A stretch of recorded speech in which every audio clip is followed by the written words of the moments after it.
With a WWE star potentially in line for a massive push and more, this is Wrestling Hub. My name is John and you're watching the Wrestling Report for June 6th. Before we get into the rest of the video, make sure you subscribe to Wrestling Hub and turn on all notifications to stay up to date with everything in the world of pro wrestling. Also, don't forget to follow us on Instagram at Wrestling Hub Official and also follow us on Twitter at Wrestling_Hub.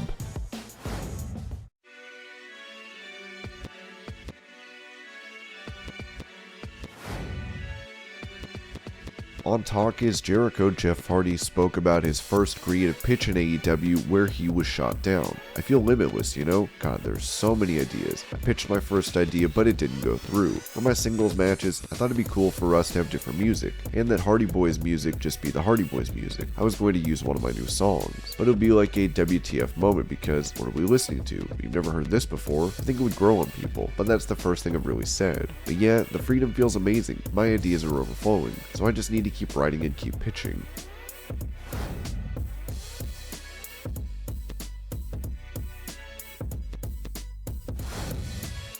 With John Cena and US Champion Theory going back and forth online, it's thought that the two could be facing at SummerSlam. Discussing the potential feud on Wrestling Observer Radio, Dave Meltzer said, I think there's people who, I've certainly heard people running around with this idea of Cena and Austin Theory. I haven't really asked about it. That Theory beating Cena would be brutal. That is wrestling though. The part-timer who is 45 years old should lose to the young guy on the way up. He absolutely should. Whether people will accept it or not is a different thing. It used to be you could do that and make a star, and now it's not as guaranteed. Theory, he's another one who checks a bunch of boxes, but he's missing something, being great. He's not great. John Cena would continue to tease this match taking place with his latest post on Instagram.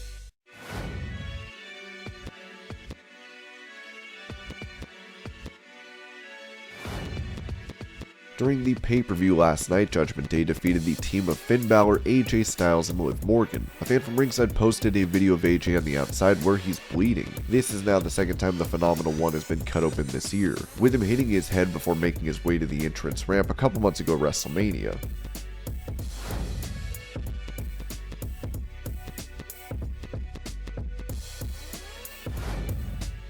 With MJF cutting possibly his greatest promo on AEW Dynamite, Bully Ray went on Busted Open Radio to give praise to the promotion, saying, I don't care if people call this a work or a shoot. If Tony Khan is putting a live microphone in MJF's hand and allowing him to go out there and say what he wants to say, then what we're seeing is in the context of sports entertainment. Because if he goes out there and he started saying things that he wasn't supposed to say, forget about the F-bombs, anything else, then they'd cut his mic a lot earlier. They'd go to black in an instant. They'd throw in the commercials in an instant. This is a beautiful part of the story.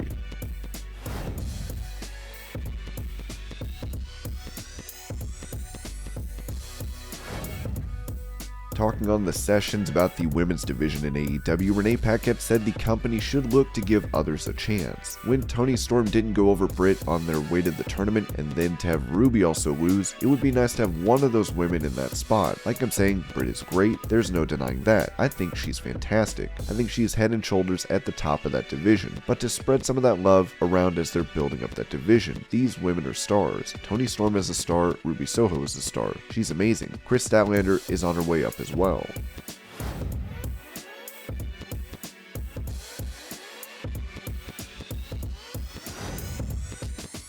With the chief brand officer of WWE, Stephanie McMahon, on a leave of absence, the company has noted in a press release that a new EVP and head of marketing has been named. Newman brings more than 2 decades of executive experience to WWE, including her most recent role as chief marketing officer of Manchester United Media. She has also held senior positions at the Times of London and Financial Times, leading global marketing initiatives, developing strategic partnerships, and boosting subscription growth across various products. As part of WWE's senior leadership team, Newman's oversight will include marketing, brand, community relations, entertainment relations, creative services, and photography. When it comes to more reports on why she stepped away, someone inside the company told Business Insider, family or not family, we've got the right people in place. We weren't seeing that growth. When someone has moved out of a company, it's usually the result of something not working. We took stronger control of that a few months ago. With it previously reported that Stephanie's abilities were questioned by investors and those in WWE, it remains to be seen when she returns.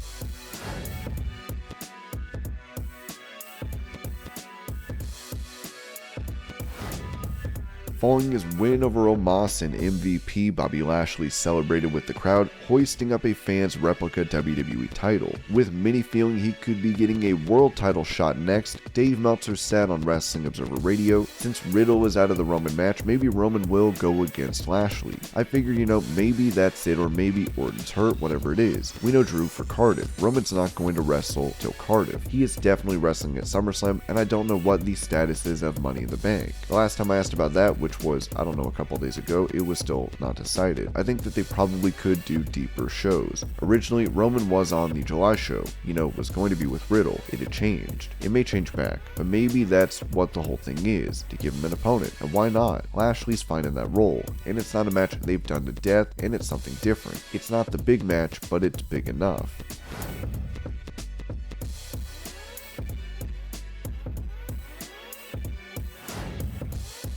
On his drive-thru podcast, Jim Cornette had some harsh words for WWE since they recently changed The Rock's daughter, Simone Johnson's name, to Ava Raine. Her name is not, if she's not going to use Simone Johnson and they're not going to use Little Rock or Little Pebble or Female Pebble or whatever, what is she even there for? She's the daughter of the most famous wrestler in the history of the company, now, currently, since he's the biggest movie star in the world, and they're going to change her name so that you don't automatically know she's The Rock's daughter on the card, but she's The Rock's daughter. Johnson signed with the company in 2020 but would suffer a knee injury and needed surgery for the third time in September of that year. While she's yet to make her debut, she did respond to those upset about the name change. I probably sound like a broken record, and hopefully this is the last I'll mention this, but I don't understand why people being portrayed as separate individuals from their family name is such a heated topic. A name doesn't discredit any prior accomplishments from any family.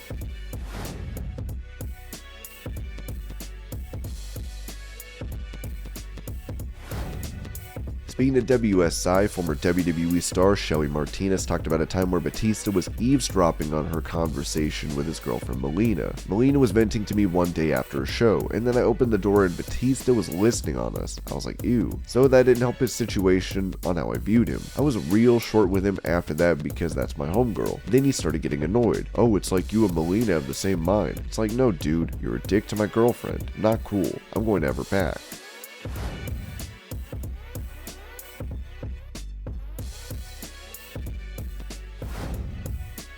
And Hell in a Cell fans saw a triple threat match for the Raw Women's title where Bianca Belair came out on top against Asuka and Becky Lynch. That was not the original plan for the pay-per-view, as Meltzer noted on Wrestling Observer Radio. Obviously, the idea was Bianca Belair and Naomi for the show, and after that, it's like always. You can't get too mad when you have a plan and then something out of control, whether it's an injury or somebody walks out or whatever, and your plan is taken out and then you've got to go with something else. Sometimes it's not perfect. Usually it's not perfect. And it's just kind of like, you had a plan, it didn't work. Same thing with UFC. Sometimes when a guy will get hurt in a championship match, they'll say a contender gets hurt and they throw in another guy who's really not the most viable contender. And people start going, oh, this is bogus and everything. It's like, 3 weeks before the show, sometimes they're not going to have the perfect championship match when the contender pulls off, and it's the same thing in wrestling. I mean, it's like the depth isn't there. You don't have 50 different choices. In a lot of ways, in most ways, the reality is that from a star power standpoint, which is what you're looking for on pay-per-view, this was a much better match than the original scheduled match. And it was also most likely a better match in the ring than Bianca Belair and Naomi would have been. So it was actually a plus, but obviously they did not want to put Becky in there at first. What WWE has planned for Becky Lynch at SummerSlam was also touched on. I would figure that SummerSlam, Becky Lynch versus Bianca Belair. It was very clear that they were holding that match off for a while. I don't think they're going to wait for Mania because they don't have the depth, probably to wait till Mania, but I figured they'll wait to SummerSlam for that, and that's why they didn't do it here. Really, they didn't even want Becky in the match. It was just one of those things where, and I was a little bit surprised because I figured,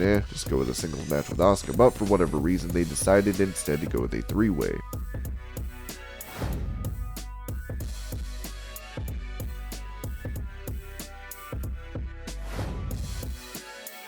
Last night at Hell in a Cell, Cody Rhodes made his much anticipated entrance for his bout against Seth Rollins. The crowd went nearly silent at the sight of his arm, with him suffering a torn pec. With him pulling through for yet another victory over the Visionary, Rhodes would address the crowd following the event. I am sure that I'm going to explain things a little further tomorrow. I will be very brief. No one convinced me with a torn pec to come out here. It is solely my decision. Thank you, Cody!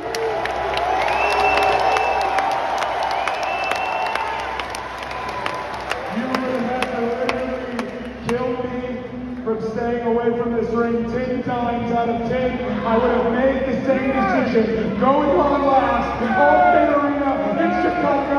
You can't deny it.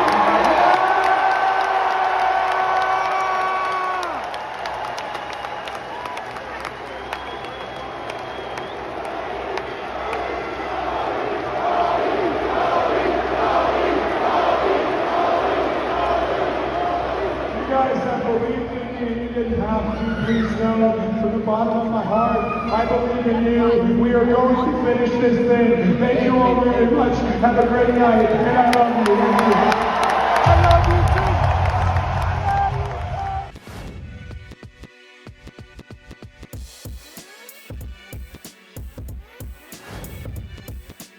Speaking of the American Nightmare, it's not surprising those in WWE greatly appreciated Cody competing in the main event of last night's pay-per-view despite his injury, as WrestleVotes reported. I've had multiple sources reach out this morning with exemplary words for the performance Cody Rhodes put in last night. Credit to Seth Rollins as well. Those at Gorilla were said to have loved the match. A modern-day, all-time classic Hell in a Cell that WWE will treat as much going forward.